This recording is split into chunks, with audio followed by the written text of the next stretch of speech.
Olá! O direito de família é a área do direito que estabelece e regula as normas de convivência familiar, tratando de regras que abrangem a organização, a estrutura e a proteção da família. Também cabe ao direito de família tratar das relações familiares e dos direitos e obrigações que surgem com elas.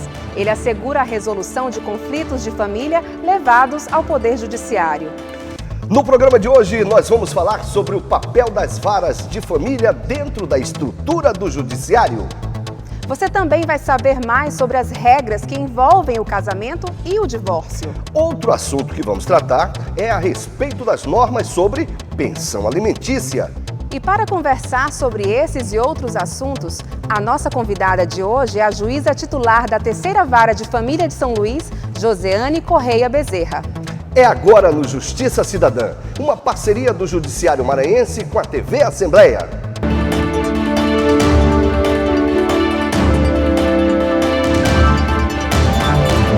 Doutora Joseane, explique melhor ao nosso público sobre a atuação de direito de família e os princípios relacionados a esse ramo. Seja bem-vinda. Olha, no nosso ordenamento jurídico brasileiro, nós temos as normas jurídicas. Dentre essas, os princípios e as regras. Os princípios são mais abrangentes porque originam-se do anseio popular, do anseio da sociedade, do progresso da sociedade. E as regras, elas são mais específicas. Então, o direito de família, à luz do aspecto constitucional, é um direito progressista, um direito que está cada dia mais dinâmico, cada dia mais se movimenta. E isso é importante porque desde a época em que a família era patriarcal, até hoje, quando nós, no direito contemporâneo, temos as famílias plurais, nós temos avançado muito no direito de família. Agora, doutora, nós sabemos que o casamento civil é um dos principais elementos do direito de família, né? Quais são as principais obrigações oriundas da união civil? Bom, nós temos, antes de falar sobre isso, eu gostaria de falar sobre os principais princípios do direito de família, que é a dignidade da pessoa humana, que é o afeto ou a afetividade, que para mim é o principal, certo? A fidelidade, que ela pode ser amorosa, financeira, e a solidariedade, a assistência, manutenção e educação dos filhos e, por fim, a honestidade nessa relação. Então, os deveres e obrigações do casamento são exatamente esses que provêm dos princípios, que é a fidelidade, a assistência, a solidariedade, o cuidado, né? Tudo isso faz parte desse compromisso do casamento.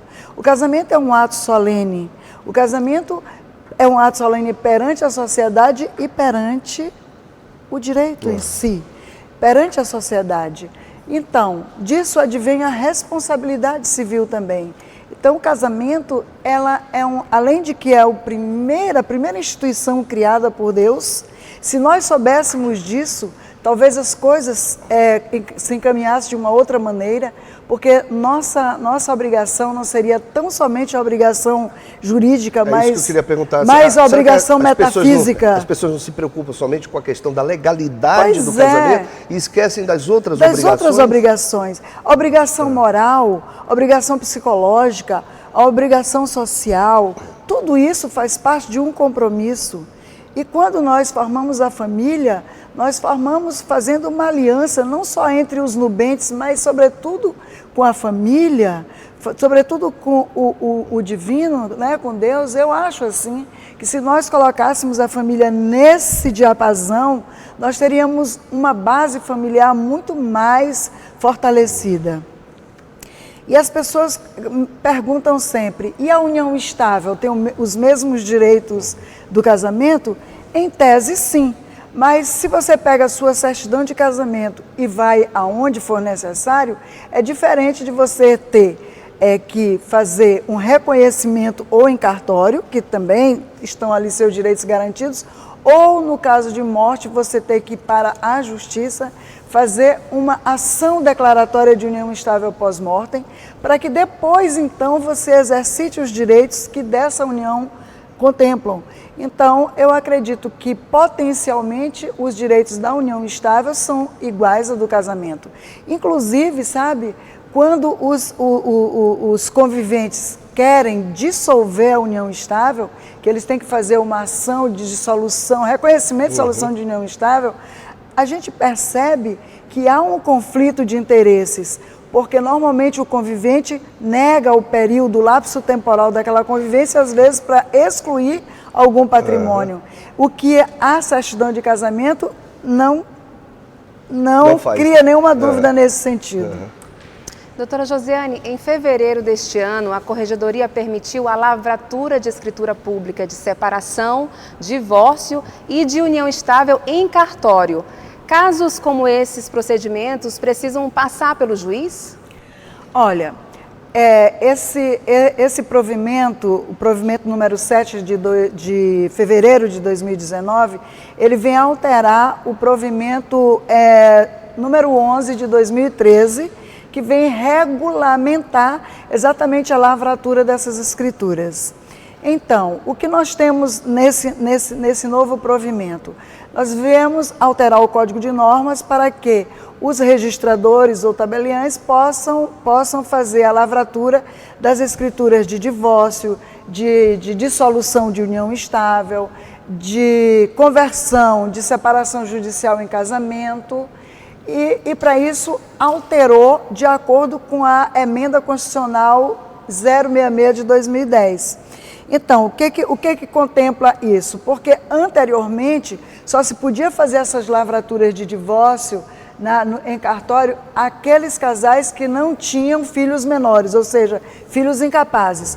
Atualmente não, já podem fazer desde que não haja prejuízo para esses filhos menores. Por quê? Porque o Ministério Público tem que estar presente, tem que funcionar como custos legis nesses processos.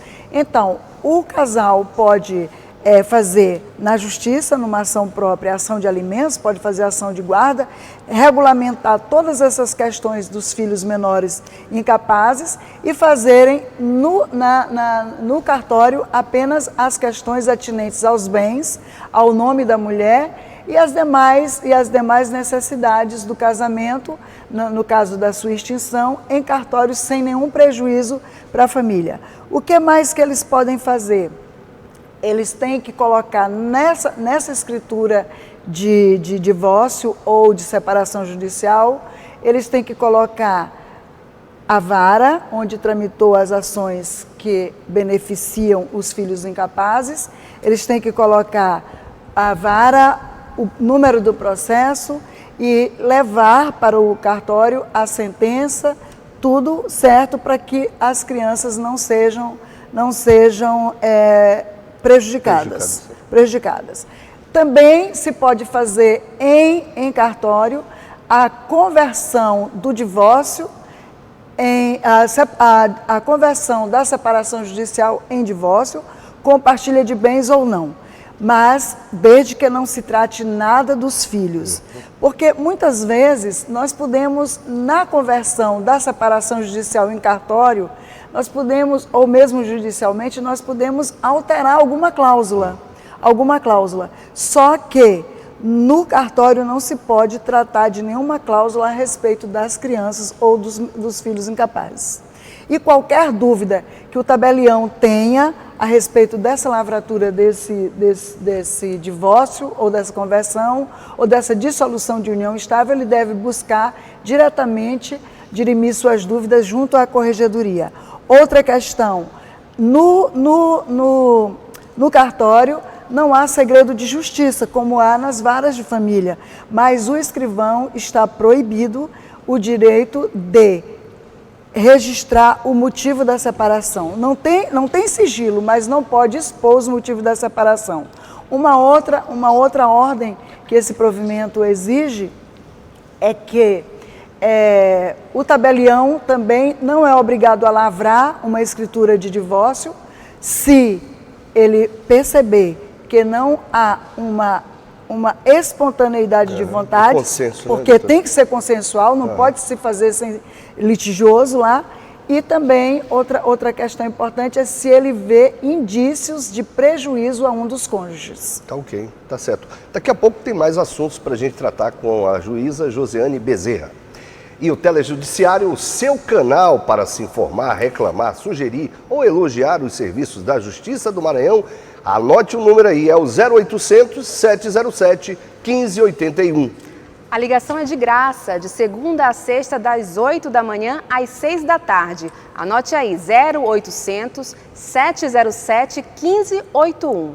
No próximo bloco, nós vamos falar sobre um projeto da Segunda Vara da Mulher de São Luís que utiliza a dança no enfrentamento da violência doméstica. E a juíza Josiane Bezerra vai explicar sobre os regimes de bens, divórcio e pensão alimentícia. Fique aí, a gente volta já já.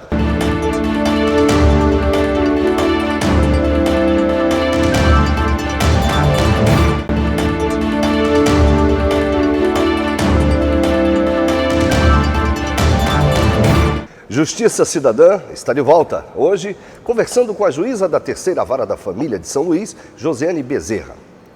E um projeto lançado pela Segunda Vara de Combate à Violência Doméstica e Familiar da capital utiliza aulas de dança para recuperar e fortalecer a autoestima de mulheres vítimas deste tipo de violência. O projeto Empoderarte foi idealizado pela juíza titular da Segunda Vara de Combate à Violência Doméstica e Familiar contra a Mulher, Luísa Helena Riuli. A ideia é empoderar as mulheres através da arte da dança. A dança ela vem nesse sentido, esse projeto vem nesse sentido de unir força com os profissionais da dança, os proprietários de academia, os alunos, as pessoas da comunidade que possam, contribuir nesse sentido, de fazer esse trabalho aqui, porque é um trabalho de prevenção, mas também é um trabalho de enfrentamento real à violência contra a mulher, que atualmente vem atingindo um índice alarmante aqui no nosso país. O lançamento do projeto ocorreu na Casa da Mulher Brasileira, no bairro Jaracati, em São Luís. Segundo a Procuradora da Mulher na Assembleia Legislativa, a deputada Helena do Ailib, a parceria de órgãos ligados à defesa da mulher na busca pelo apoio da autoestima e qualidade de vida é fundamental para o sucesso da iniciativa. A importância de nós fortalecermos esta parceria, a Procuradoria da Mulher com o Ministério Público, através da iniciativa da juíza Lúcia Helena, muito importante, porque as mulheres elas vão se sentir mais seguras, mais valorizadas, empoderadas, e é isso que nós precisamos cada vez mais fortalecer. Além do apoio da Procuradoria da Mulher, o Empoderarte conta com a ajuda de profissionais da Escola de Dança Expressar, a Associação Maranhense de Dança de Salão e da professora de dança cigana Lu Leite.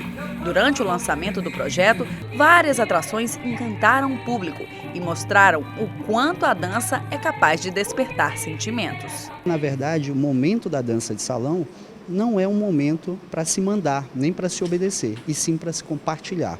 E a gente espera fazer a diferença realmente dentro desse projeto, trazer esse conhecimento para cá, agregar com esse projeto tão bonito e, indiscutivelmente, também levar para os nossos associados da Amadança, da Associação Maranhense de Dança de Salão e todos os adeptos da dança de salão esses ensinamentos. A coordenadora das Delegacias da Mulher no Maranhão, Kazumi Tanaka, destacou o poder da mulher ao denunciar crimes de violência, preservar seus direitos e resgatar a autoestima. É uma estratégia bem interessante para que elas, buscando um espaço de denúncia, elas também encontrem um espaço também mais lúdico, um espaço que proporcione para elas um momento de mais leveza.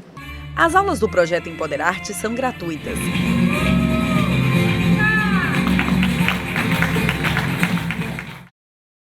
Vamos retomar a nossa entrevista com a juíza Josiane Bezerra.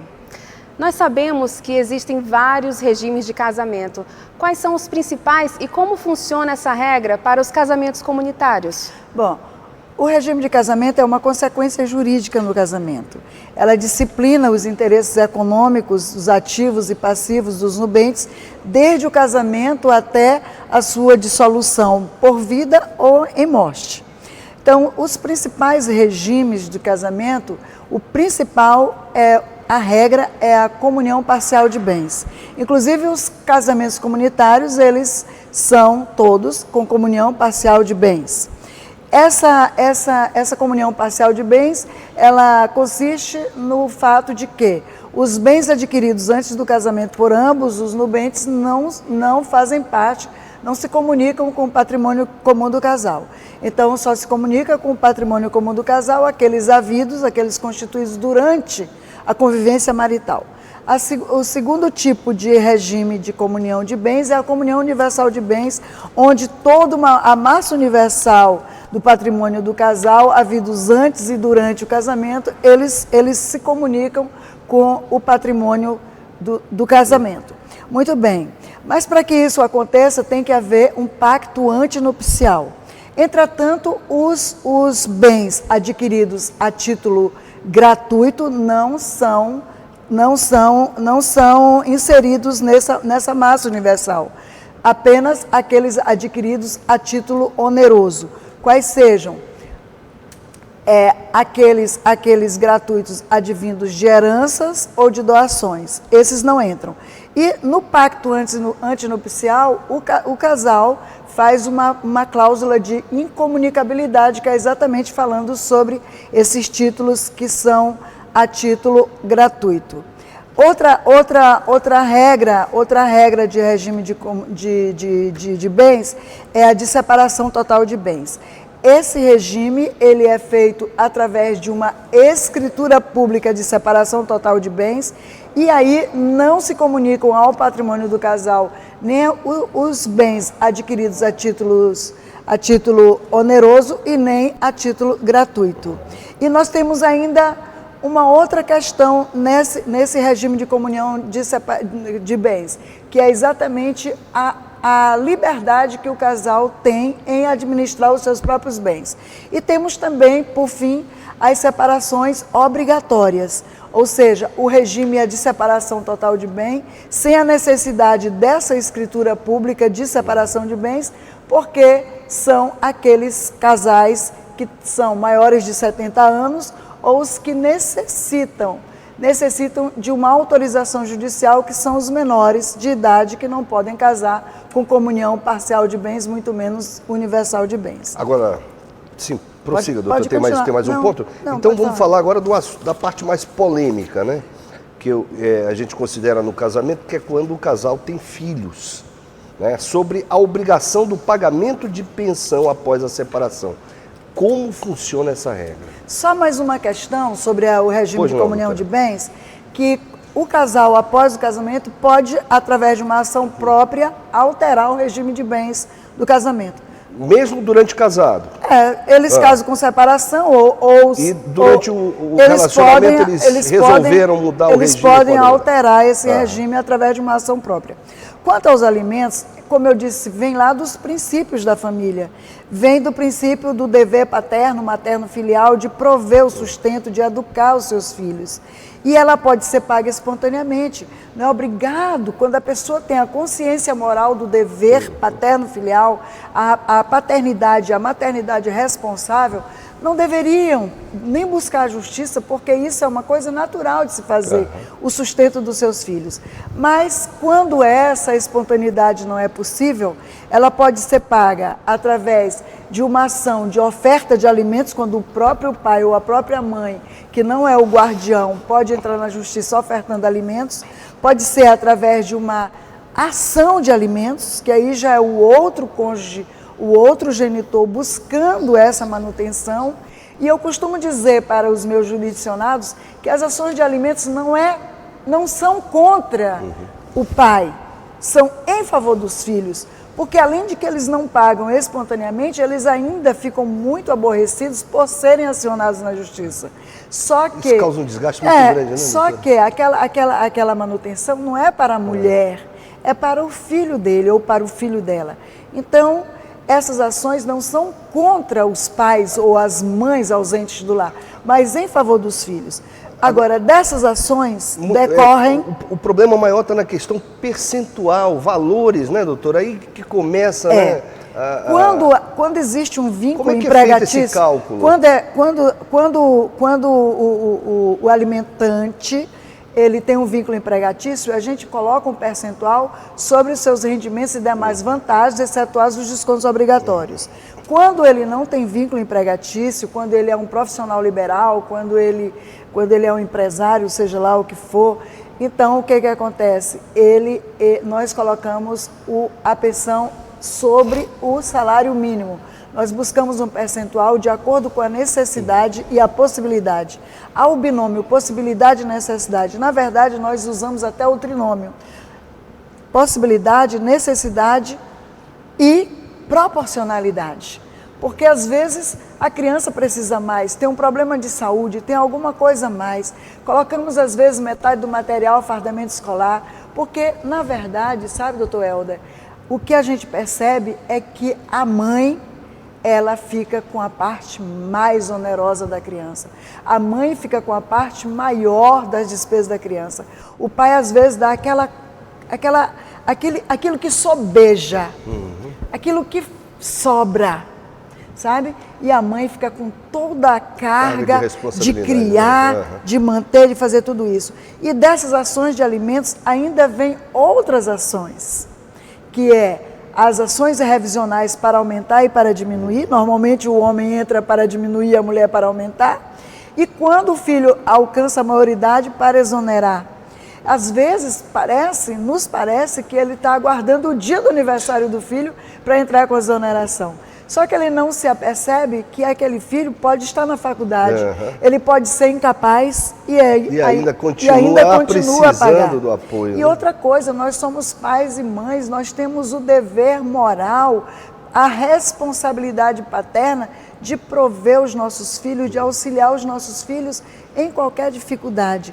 Isso advém da guarda e da responsabilidade. E vocês também queriam saber sobre a guarda e responsabilidade, não é isso? Eu ia perguntar. Por favor. Doutora Josiane, assim, outra dúvida da comunidade diz respeito à relação da guarda dos filhos após a separação. Esse assunto pode ser definido de um acordo entre os pais? Olha, tudo pode e deve ser feito através de um acordo. Acontece que as pessoas não têm maturidade para administrarem sua vida. E se não tem maturidade para administrar a sua vida, não tem a maturidade para administrar a sua família que ele constituiu. Então você vê que das ações de alimentos, voltando, tem os cumprimentos de sentença, que pode ser a consequência uma prisão civil ou uma penhora. Mas a guarda, ela em regra, ela é compartilhada ou unilateral. Mas acontece que tudo pode e deveria ser consensual. Então a guarda, ela pode ser consensual e pode ser litigiosa. Às vezes nós precisamos até fazer um estudo psicossocial do caso para ver quem tem mais possibilidade de estar com aquela criança. Mas eu tenho uma ideia que toda criança não pode ser cerceada do seu direito absoluto de conviver com os seus dois genitores e com a sua família, que é a família de paterna e a família materna. A criança tem o direito absoluto, como o adolescente, absoluto dessa convivência.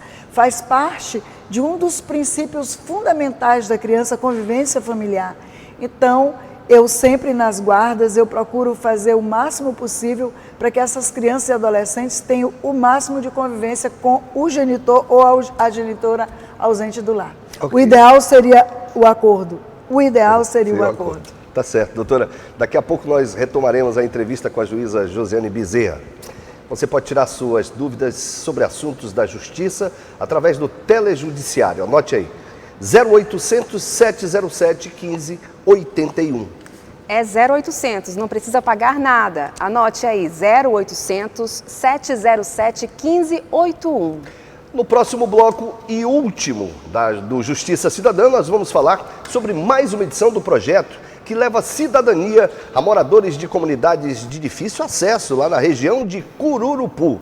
E a juíza Josiane Bezerra vai falar sobre os projetos da Terceira Vara da Família e sobre os resultados da utilização da constelação familiar na resolução de conflitos. É depois do intervalo, a gente volta já já.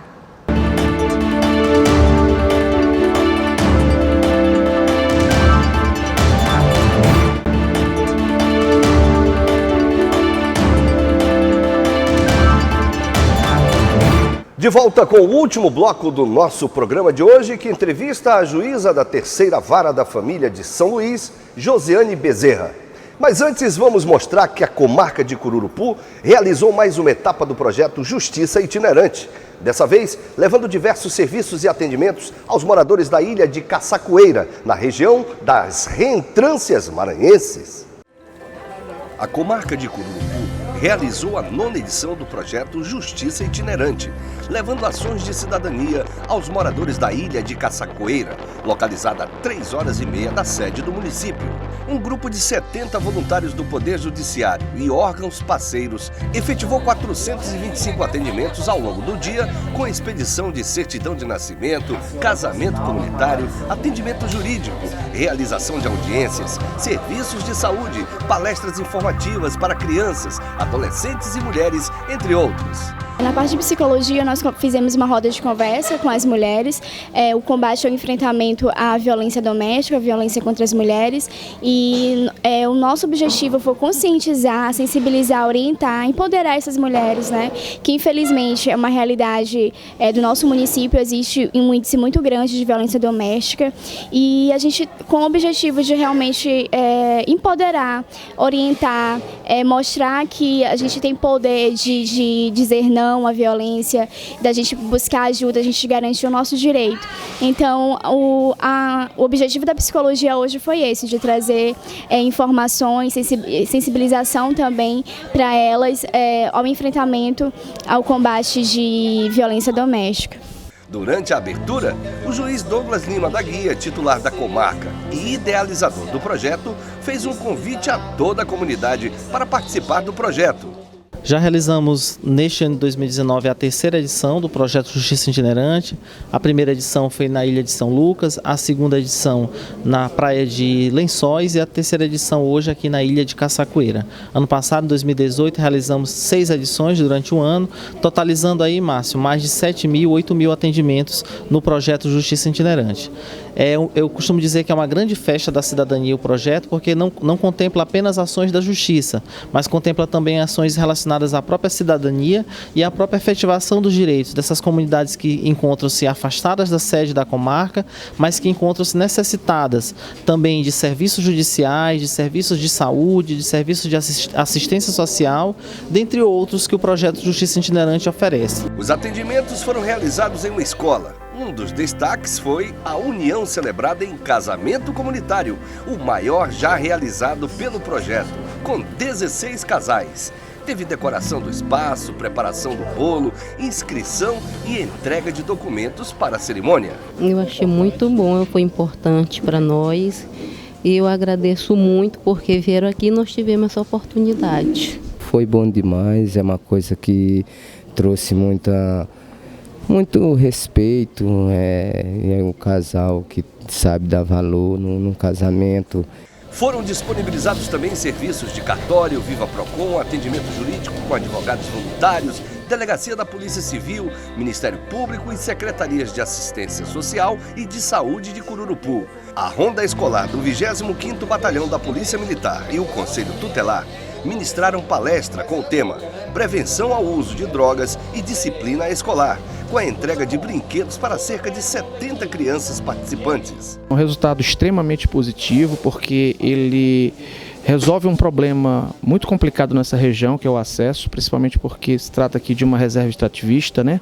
A maior do Brasil. E essa dificuldade cria um problema quase que às vezes insuperável, criando uma distância entre a comunidade e a justiça. O projeto Justiça Itinerante ele vem justamente para resolver esse problema, é de iniciativa do Dr. Douglas Lima e os resultados já estão acontecendo, né? Algumas edições com mais de 500 atendimentos, muitos órgãos e instituições participam, o Ministério Público resolveu aderir a esse projeto por acreditar nessa ideia e já temos esses resultados concretos. Serve para que a gente possa se aproximar da comunidade, ouvir os seus anseios, seus problemas e encontrar uma solução.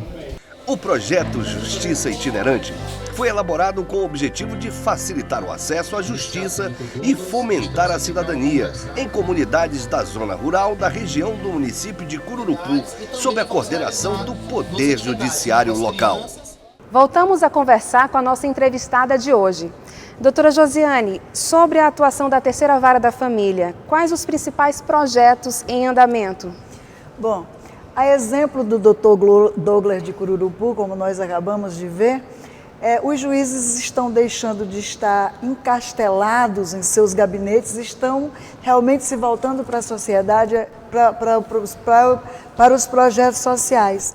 Eu sempre tenho algum, e agora o que eu estou mais apaixonada é exatamente sobre as constelações familiares. As constelações familiares, elas têm trazido um resultado extraordinário para a Terceira Vara da Família. É um trabalho pioneiro aqui no Maranhão, já existe em várias comarcas do Brasil inteiro, mas aqui no Maranhão é um trabalho pioneiro da Terceira da Família. E é uma terapia criada pelo alemão Bert Helling, e ele tem trazido assim muitos resultados, não só fora da justiça, mas que já dentro, porque é um trabalho curativo, cura a vida das pessoas. Então, como é que eu estou procedendo? Da seguinte forma, eu faço palestras abertas, advogados, juízes, promotores, né? Não sou eu que faço, eu sempre chamo alguém, e agora eu estou trabalhando com a doutora Cláudia Chaves. Então, dessas palestras abertas, nós também fazemos oficinas e vivências durante a palestra. Eu também tenho as rodas de direito sistêmico ou de constelações familiares para servidores, uma coisa mais fechada, e especificamente para a Terceira Vara da Família, para os jurisdicionais da Terceira da Família, eu busco aqueles processos mais emblemáticos, aquelas pessoas que têm mais dificuldade. Então, eu notifico-as... Todo o corpo participa, né, doutora? Sim, eu as notifico para que elas participem das rodas de constelações familiares processuais, ou seja, dos processos, especificamente dos processos. Então, ali elas vão entender muitas coisas que elas não entendiam antes, e quando chega 10 dias depois eu faço as audiências a respeito daqueles processos, e quando elas retornam para as audiências, elas estão com uma mentalidade totalmente transformada. Por quê? Ali nós vamos entender que a realidade não muda, mas a forma de olhar para ela faz toda a diferença. Então, os conflitos relacionados àquelas famílias, eles passam a ser vistos de uma outra forma, porque nós vamos ensinar para elas as leis do pensamento sistêmico. Quais são? O pertencimento, a hierarquia e o dar e receber. Quais são as chaves para isso? As chaves para isso, antes de tudo, é dizer que a honestidade é a melhor forma de amor, a melhor forma de amar. A pessoa que ela não é honesta com o seu parceiro, ela nem sabe amar. Então, quais são as chaves das ordens do amor? Para o pertencimento é o vínculo. Para que você possa pertencer a um clã, a uma família, você tem que entender que você tem um vínculo. E a pessoa que se sente excluída, que ela não é incluída ali naquele clã, ela realmente fica uma pessoa que tem um vazio eterno. Então nós precisamos entender que há um vínculo familiar. E é isso que nós vamos fazer com que as partes nos processos compreendam isso. E mesmo que a família esteja destruída, e mesmo que a família esteja separada, mesmo que tenha terminado os laços conjugais entre um homem e uma mulher, mas os laços parentais, elas permanecem para sempre, principalmente porque eles têm uma prole em comum, têm filhos em comum. A segunda ordem do amor, que é a lei da hierarquia, é para que as pessoas possam entender que quem vem antes, ela vem precedendo, ela é maior. Então, o seu pai é maior do que você. Você pode ser pós-doutor, você pode ser o que você for, mas o seu pai sempre tem que ser maior. Sua mãe sempre tem que ser maior. Não estou falando melhor, maior no sentido do respeito. Quem não toma seus pais, ele nunca vai ser uma pessoa plena. Tomar é amar, respeitar, honrar. Então, a chave desse direito, dessa obrigação, chama-se a precedência, ou seja, quem veio antes é sempre maior que eu. A terceira chave é a chave do dar e receber. Tem que compensar. Você não pode só dar, você tem que dar e receber. E uma coisa que eu descobri, porque eu estou tão apaixonada pelas constelações familiares, doutor Helder e Daniel, que eu estou fazendo curso porque eu também quero ser consteladora, porque é uma coisa linda, entendeu? Então, agora nessa aula desse final de semana, eu descobri uma coisa, que eu achava que o dar e receber são só coisas positivas. Quando você recebe uma coisa negativa, você também tem que compensar, você não pode ficar engolindo só sapo. Só que aí o gráfico cartesiano, ele muda. Então, enquanto que o dar e receber, ele tem que ser no gráfico subindo sempre, para que você, na forma negativa, é descendo. Você dá menos, o outro lhe dá, você vai dando menos até encerrar. Então, a pessoa que só recebe, ela fica tão devedora que ela parte. Aí você vai dizer, fulano é injusto, eu fiz tanto por ele e ele me traiu, ele foi embora. Por quê? Porque você só deu, você não se deu o direito de receber. Outra coisa muito importante nessas questões é a inclusão, é a ordenação e o equilíbrio do dar e receber.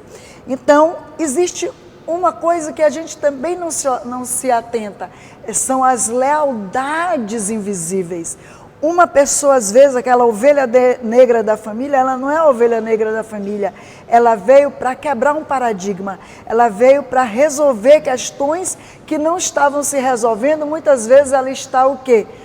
Na genética, que é o DNA, não é o DNA biológico, mas o DNA da genética, da herança, ela vem trazendo algum padrão, algum comportamento repetitivo de alguém que está lá atrás, do avô, do bisavô, do pai, porque ela inconscientemente ela pensa, puxa, eu não posso ser melhor do que ele. Então nós vamos ensinar que você pode se permitir ser melhor, fazer melhor e ser melhor sem denegrir, sem inferiorizar aqueles que lhe precederam. Então nós precisamos honrar nossos pais, nossos ancestrais, antes de mais nada, porque se você não faz isso, você tem um vazio para sempre, você nunca vai ser uma pessoa plenamente feliz. Ok, doutora, belas palavras. Eu gostaria que a gente aproveitasse as suas palavras bonitas para a gente encerrar o programa. Queria que a senhora fizesse as suas considerações finais. Olha, as minhas considerações finais é dizer que o direito de família é um direito que antes, quando eu não estava na vara da família, eu até tinha uma certa resistência, mas o direito de família é um direito muito bonito, um direito lindo, onde você pode fazer um trabalho muito, muito grande, um trabalho extraordinário de reorientação dessas famílias, de orientação. As famílias, elas estão destruídas, não existe mais base familiar na sociedade brasileira, muita coisa está precisando de alguém que faça uma reorientação, e eu acho que a justiça ela tem essa possibilidade de concorrer para a paz interna das famílias. Ok, doutora, muito obrigado pela sua participação. Agradecemos a entrevista, doutora. Eu que agradeço a Ótimo, oportunidade. ótimo, ótimo. Bom, chega ao fim aí mais uma edição do Justiça Cidadã, uma produção do Judiciário do Maranhão em parceria com a TV Assembleia. Uma semana com tudo de bom para você. Tchau. A gente se vê na próxima semana. Até lá.